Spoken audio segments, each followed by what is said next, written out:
নির্বাচনে ইসলামী শক্তির উত্থানকে ঠেকাতে ষড়যন্ত্র চলছে একথা উল্লেখ করে ইসলামী আন্দোলন বাংলাদেশের মহাসচিব অধ্যক্ষ ইউনুস আহমেদ তার নিজ ফেসবুক আইডিতে পোস্ট করেন।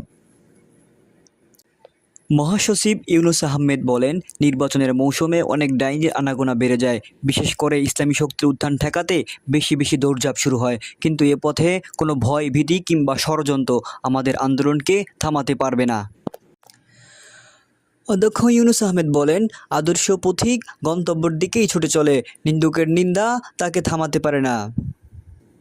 মহাসচিব ওই পোস্টে আরও উল্লেখ করেন, মুমিন কাউকে ধোঁকা দেয় না, আবার ধোঁকা খায় না। ইসলামী আন্দোলন বাংলাদেশ সত্য, ন্যায় এবং ইসলামের নীতির ভিত্তিতেই পরিচালিত হচ্ছে। আমাদের রাজনীতি ব্যক্তি নির্ভর নয়, বরং সুরাভিত্তিক গুরুত্বপূর্ণ সিদ্ধান্তসমূহ আমির সাহেব পরামর্শের মাধ্যমেই ঘোষণা করে থাকেন। তিনি জানান, সংগঠনে রয়েছে মজলিসে সাদারাত, মজলিসে শুরা, উপদেষ্টা পরিষদ ও মজলিসে আমেলা। এসব পরিষদে রয়েছেন বিজ্ঞ উলামায়ে কিরাম ও দূরদর্শী রাজনৈতিক ব্যক্তিত্ব। তিনি কর্মীদের উদ্দেশ্যে বলেন, আনুগত্যের ভিত্তিতে চলতে থাকো, কোনো বিষয় বুঝে না আসলে তার ব্যাখ্যা জেনে নাও।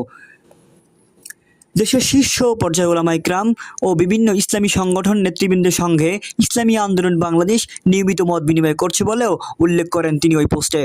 সর্বশেষ তিনি স্পষ্ট করে বলেন, ইসলামী আন্দোলন বাংলাদেশ যদি একটি আসনও না পায়, তবুও আমাদের চাওয়া ইসলামী শক্তির উত্থান হোক। আমরা ক্ষমতায় ইসলামকে দেখতে চাই। তিনি কোরআনের বাণী উদ্ধৃতি দিয়ে বলেন, নাসরুম মিনাল্লাহ ওয়া ফাতহুন করিব, আল্লাহর পক্ষ থেকে বিজয় নিকটবর্তী।